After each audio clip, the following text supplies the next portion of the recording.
বাবা ঝড় উঠেছে তো, জানালার ছিটকিনিটাও তো খুলে গেছে। অর্জুন অর্জুন দেখুন, বিদ্যুৎ চমকাচ্ছে আর পুরো ঘরে ধুলোয় ভর্তি হয়ে গেছে। বাগানে মালিকই জল টল দিচ্ছে না নাকি? মানে এত ধুলো। সেসব তদন্ত আপনি পরে করবেন, আগে জানালাটা আটকান। দাঁড়াও,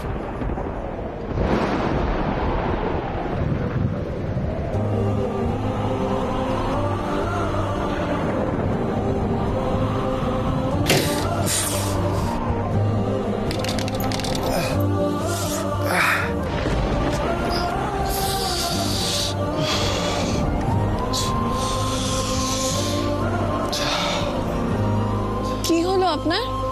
মনে হচ্ছে চোখে কিছু পড়েছে। দেখি দেখি দেখি দেখি।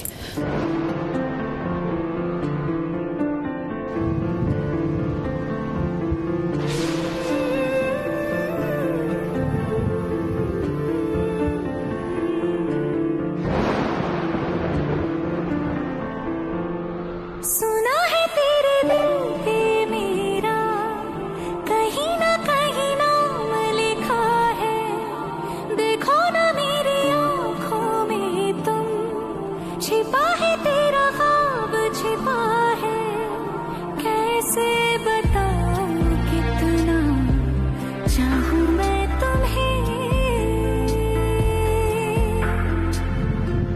ले जा जरूरत हो तो मेरी धड़कने,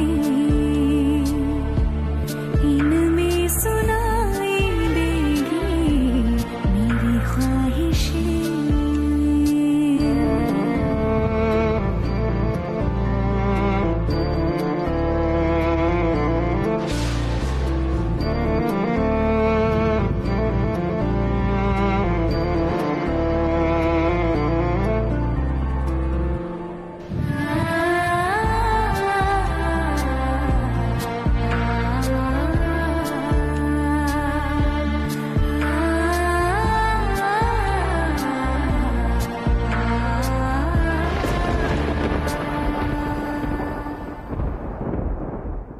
কি হয়েছে বড় খোকা?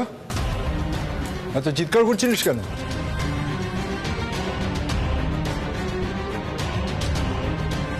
কি হলো? সরি শুভ্র, আমার ভুল হয়ে গেছে। সত্যি তো আমার এরকম অন্যায় জিত করা একদম উচিত হয়নি, কিন্তু তুমিও তো এত রাগারাগি না করে আমাকে বুঝিয়েও বলতে পারতে, তাই না? বাবা, আপনি কিন্তু আপনার ছেলেকে বলুন যেন আমার উপর এরকম রাগারাগি না করে। মানছি আমি অন্যায় আবদার করেছি। তুমি কি এমন অন্যায় আবদার করেছো যে ও তোমার উপর এতখানি চিৎকার করলো? হ্যাঁ না বাবা, মানে আমি বাবা,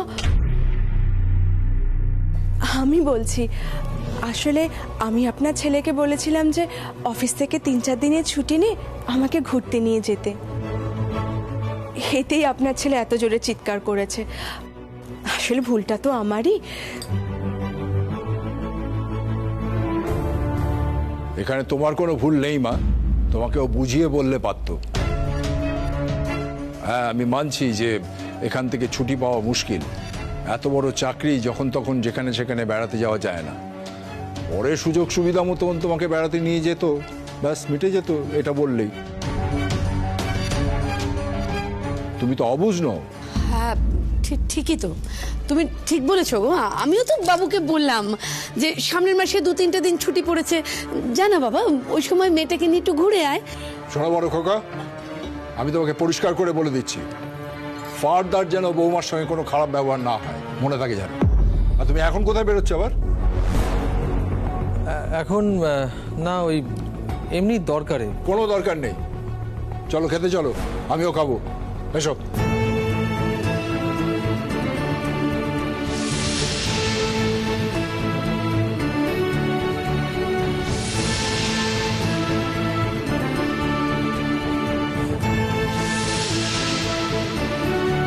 প্রশ্ন তো আবার উঠবে, কাকে কি উত্তর দেব আমি?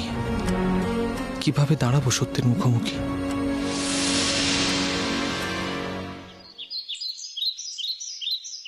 Good morning everybody, breakfast ready, তোমরা তাড়াতাড়ি চলে এসো টেবিলে। বাবা, ছোট বৌদি তুমি কি আজকে মন্দিরের পান্ডা হয়ে গেছো নাকি? এত জোরে চিৎকার করছো। তা কেন বলছো পিসি? কত সুন্দর করে গুড মর্নিং বললো কাকিমা। তুমি তো রেডিও জকিও বলতে পারো। Good morning. গুড মর্নিং, এই তো দিদিও চলে এসেছে। বসো বসো বসো। বাবা, আজকে বিশাল কিছু হয়েছে মনে হচ্ছে। বস, দেখ না কি হয়েছে তোর জন্য। বস বস বস, চল চল চল। গুড মর্নিং বাবা। Good morning, boss. এই দেখ তোর জন্য স্পেশাল স্যান্ডউইচ। আর এটা বাবা। Good morning. Good morning. Good morning. আপনার স্যুপ। Thank you. আমার জন্য কি হয়েছে? তোর জন্য দুধ কর্নফ্লেক্স, মহুয়ার জন্য পাস্তা। বাবা, কি ব্যাপার? পাস্তাটা ওকে দিয়ে দাও তো Mahua. Good morning. Good morning. Good morning মা। দিদি তোমার জন্য মশালা ওটস। আর মা তোমার জন্য দই চিড়ে। বাবা, তুমি আজ সকাল সকাল এত কিছু সব বানিয়ে ফেলেছো? তাও আবার মনে করে করে। কি ব্যাপারে সুধা? স্মৃতিশক্তির জন্য কোনো টনিক ফনিক খাচ্ছিস নাকি? সব কিছু মনে করে ঠিক করেছিস? শুধু তাই নয়, আজকের রান্নাটা যেন একটা অন্য মাত্রা আছে। অন্যদিন যে খারাপ হয় আমি বলছি না, তবে আজকে যেন সবকিছু ছাড়িয়ে গেছে। বেস্ট। বাবা, আজকে কিচ্ছু ভুল হয়নি, সব কিছু মনে করে করেছে, সব কিছু মন দিয়ে করেছে, তাই ভালো হয়েছে। Good job. দাঁড়াও দাঁড়াও দাঁড়াও, তোমরা না এত তারিফ করো না, কোথাও যেন একটা ভুল হচ্ছে। ওমা, কি ভুল হচ্ছে সুধা? মানে তুই কি ভুল করে ভালো স্যুপ বানিয়ে ফেলেছিস?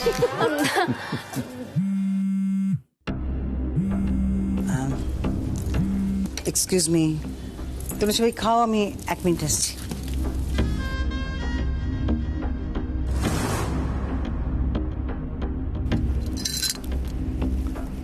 বলুন। ম্যাডাম, শুনলাম আপনি নাকি নিখুঁতভাবে এবং ডেডলাইনের আগে কাজ শেষ করলে পারফরমেন্স বোনাস দেন। কথাটা গুজব নাকি সত্যি? সত্যি, এবং সেই বোনাসের পরিমাণটা খুব কম নয়। এবার আসল কথাটা আমায় ছোট করে বলুন তো। হ্যাঁ ম্যাডাম, ওই যে মেয়েটাকে তাড়াতে বলেছিলেন না, তার জন্য। কি হলো বলুন? তার জন্য কি থেমে গেলেন কেন? ম্যাডাম, মাথাটা খুব ধরেছে। প্লিজ আমার মাথাটা ধরাবার চেষ্টা করবেন না, পরিষ্কার করে কথাটা বলুন। আপনি যে মেয়েটাকে তাড়াতে বলেছেন চাকরি থেকে, তার জন্য তো আপনি আমায় 7 দিন সময় দিয়েছেন। আমি বলছি যে 7 দিন সময় লাগবে না, কাজটা আজকেই হয়ে যাবে 7 ঘন্টার মধ্যে। আপনি শুধু খামটা রেডি রাখুন। আপনি কি নেশা করেছেন? কি বলছেন আপনি? না না, আমি সকালে খাই ঠাই না, রাতে একটু একটু খাই, তাই সকালে মাথাটা ধরে, বুঝলেন, মানে হ্যাংওভার। কিন্তু কেন বলুন তো ম্যাডাম? না না, 7 ঘন্টায় চাকরিটা কি করে যাবে? শুনুন, মন দিয়ে শুনুন, হালকাভাবে মেয়েটিকে নেবেন না। এই মেয়েকে যে হালকাভাবে নেবে সেই কিন্তু পস্তাবে। আর আপনি নিশ্চয়ই জানেন যে আমি যেমন পারফরমেন্স বোনাসটাও মোটা পরিমাণে দিয়ে থাকি, তেমনি আমাকে ঝোলালে কিন্তু আমিও। আরে আরে আরে, জানি জানি জানি ম্যাডাম, জানি জানি জানি আপনি অনেক অফিসারকে ট্রান্সফার করিয়ে দিয়েছেন। চিন্তা করবেন না, কাজটা আজই হয়ে যাবে, নিশ্চিন্তে থাকুন, হয়ে যাবে কাজটা। এত কনফিডেন্টলি যখন কথাটা বলছে, তখন কাজটাও নিশ্চয়ই ঠিকঠাক করে দেবে। কাকিমা, তুমিও বসে পড়ো না, খেয়ে নাও। আমিও বরং খেয়ে নি, আমার দেরি হয়ে যাচ্ছে গো। যাও, আজকের দিনটা কষ্ট করে ছুটে চলে যাও দুপুরে। কাল থেকে তো আর দেরি হবে না, কারণ এই চাকরিতে আজই তোমার শেষ দিন। হ্যাঁ, সেই ভালো। দুপুরে তুমি বরং খেয়ে নাও। দেখো, চাকরি যখন করছোই তখন সময় মতো পৌঁছনোই ভালো। রাখবো, খেয়ে নে। যাই আমি। হ্যাঁ, সে কি তুমি ওদিকে কোথায় চললে? বাবা, আমি রান্নাঘরে বসেই খেয়ে নেব। কেন? রান্নাঘরে গিয়ে খাবার কি আছে, তুমি এখানে বসে খাও না। কাকিয়া কি করেছো তুবড়ির জন্য? আরে আজ তো তুবড়ি আমাকে কিছু বানাতেই দেয়নি। সে কি, তাহলে ও খাবে কি? না বাবা, আমি যেটা খাই আমি সেটা করে নিয়েছি। এসব খাবারে আমার পেট ভরে না। তাহলে তোমার যেটা খেলে পেট ভরবে তুমি সেটাই খাবে। রান্নাঘরে কি এমন আছে যে তোমার ওখানে বসে খেলে পেট ভরবে? তুবড়ি, তুমি এখানে বসেই খেতে পারো। বেশ, আমি নিয়ে আসছি। কাকিমা, স্যান্ডউইচটা কিন্তু দারুণ হয়েছে। Love you. আহা, দই চিড়ে মাখাটা না অপূর্ব সুন্দর হয়েছে। কি ব্যাপার বলো তো? আজ এত খুশি খুশি মনে দই চিড়ে খাচ্ছ, অন্যদিন তো কেমন বেজার মুখ করে দই চিড়ে খাও, কি হয়েছে? আরে বৌমা, আজকের এই দই চিড়ে মাখাটা না অন্য দিনের তুলনায় স্বাদটাই আলাদা। কেন হবে না মা? আজকে দইটা তো বাড়িতে পাতা দই। তুবড়ি কাল রাত্রেই দইটা নিজের হাতে পেতেছে। ওই দেখো, ওই ওই ওই ওই জন্যই এত ভালো মাখাটা হয়েছে। তাই তো ভাবছি আমার কি জিভে স্বাদ চলে গেল নাকি? বাবা বাবা।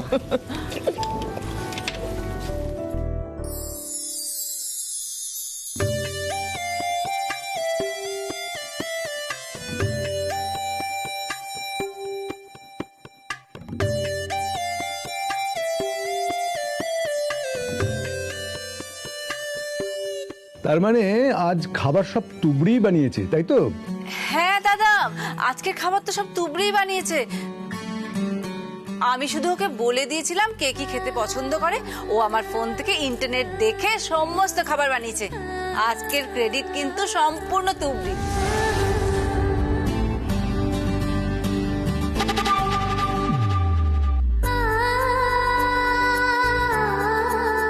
অর্জুন, আমার ভুলের জন্য একটা রং নাম্বার হয়ে গেছে। প্লিজ তুই তুবড়িকে একটু আই লাভ ইউটা বলে দে।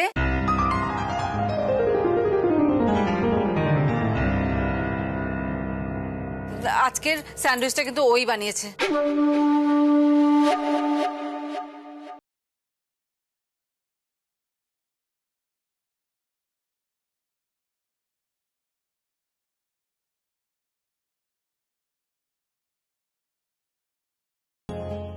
দাদু ভাই, তোকে কিন্তু অ্যাপ্রিসিয়েট করতেই হবে। আচ্ছা, তুই যেভাবে তোর কাকিমাকে আই লাভ ইউ বললি, বল বল বল, আমার নাত বউকেও বল, বল না। কামান অর্জুন, কি ব্যাপার, মুখ নামিয়ে আছিস কেন? কি আশ্চর্য, বিয়ের আগে তো তুবড়ি তোর গার্লফ্রেন্ড ছিল নাকি?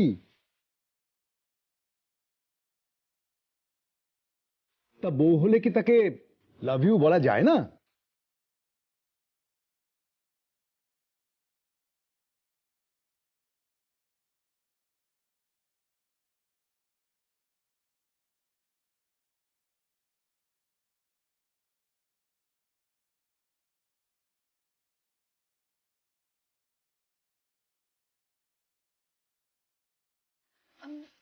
প্লিজ, আপনি বলবেন না। বললে কিন্তু আমি খাবার নিয়ে ঘরে চলে যাব। না, তবে স্যান্ডউইচটা যে ভালো হয়েছে এটা তো বলতেই হবে। পিসি, পাস্তা কেমন হয়েছে?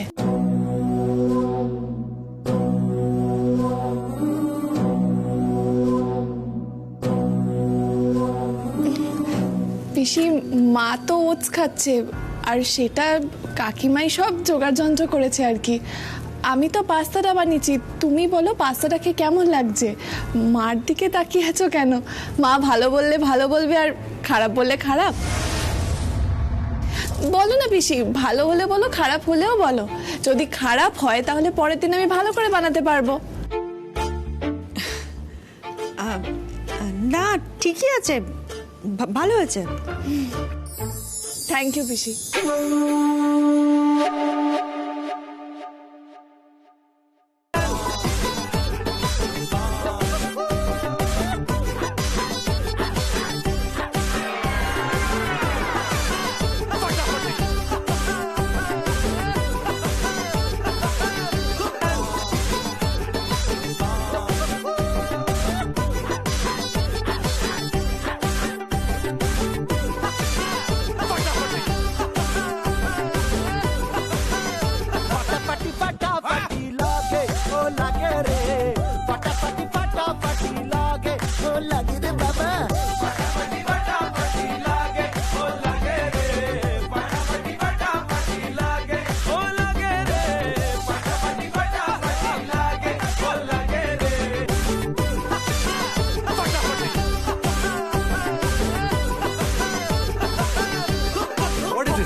বৌদি বৌদি বুঝতে পারছো ব্যাপারটা কি হচ্ছে? ও তো আস্তে আস্তে বাড়ির সকলকে হাত করে নিচ্ছে, ভালো ভালো কাজ দেখিয়ে ও বাড়ির সকলের নয়নের মণি হয়ে উঠছে। হাহ, জাত খেলোয়াড়। আগে থেকে বলছে না যে ওই কাজগুলো করেছে, চুপ করে দাঁড়িয়ে দাঁড়িয়ে প্রশংসা শুনছে, তারপরে ছোট বৌদিকে দিয়ে এমন করে বলাচ্ছে যেন এই প্রশংসাগুলো শুনতেই চায় না। আর অর্জুন, ও তো আরেকটু হলে সকলের সামনেই তুবড়িকে আই লাভ ইউ বলে দিত। ভাবো বৌদি, ভাবো তোমার প্রেস্টিজটা কোথায় গিয়ে দাঁড়াতো, ভাবো। আমি তো গ্যালারিতে বসে নিজের চোখে খেলাটা দেখেছি মহুয়া।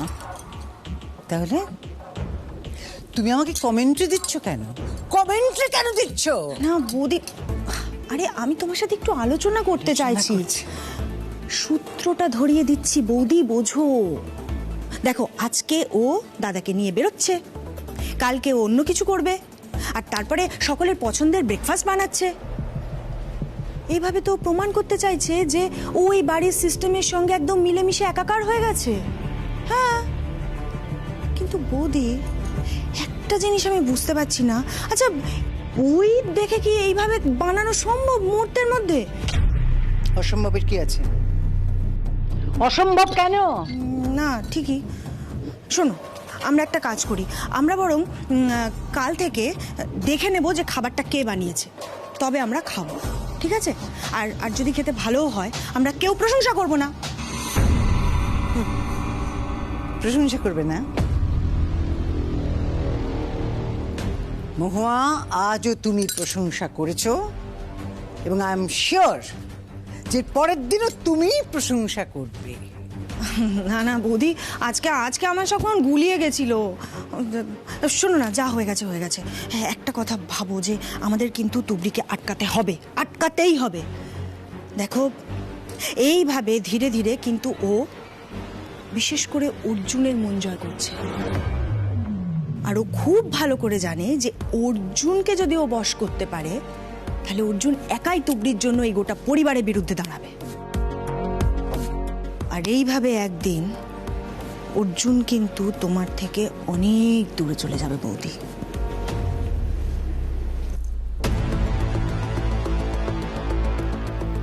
সেটা আমি কিছুতেই হতে দেব না, আমি সেটা কিছুতেই হতে দেব না মহুয়া।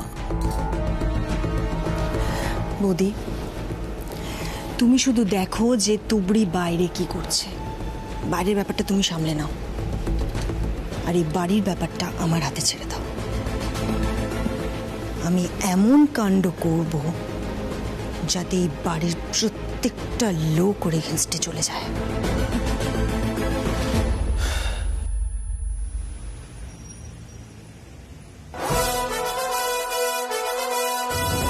স্যার, আপনার ডিউটি কটায়? 10টা থেকে। কটা বাজে? 10টা বাজতে 5 sir. Very good, very good. আপনি জীবনে অনেক উন্নতি করবেন। আপনারা পাশে থাকলে নিশ্চয়ই করব। স্যার বলছি, কাল অপারেশনের কথা বলেছিলেন। বাবা, আপনি তো খুব উত্তেজিত মনে হচ্ছে। হ্যাঁ স্যার। আমাদের থানার এই এরিয়াতে একটা বিষ মদের ঠেক আছে। সেই মদের দোকান থেকে বিষ মদ খেয়ে কিছুদিন আগে লোক মারা গেছিল। স্যার, ওখানে ব্যবসা যারা চালায়, বাইরের লোক কিন্তু ঢুকতে দেয় না। আপনাকে রেড করে ব্যবসাটা বন্ধ করতে হবে, পারবেন তো?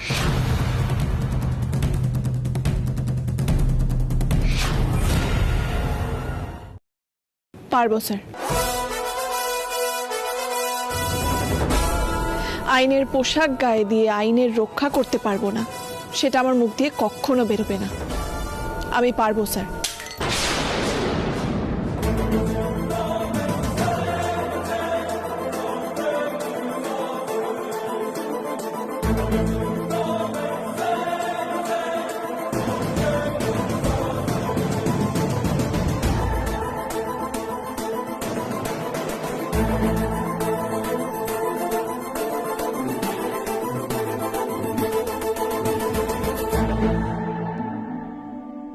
হায় ভগবান, কাল তর্ক করার ফল ফুটবে এবার। স্যার এত বড় শাস্তি দিল কেন মেয়েটাকে? যাবে যেদিন শ্মশান ঘাটে বাঁশের দোলায় চোরে। আপনি থামুন। এটা কি গান গাওয়ার জায়গা? Sorry sir, sorry.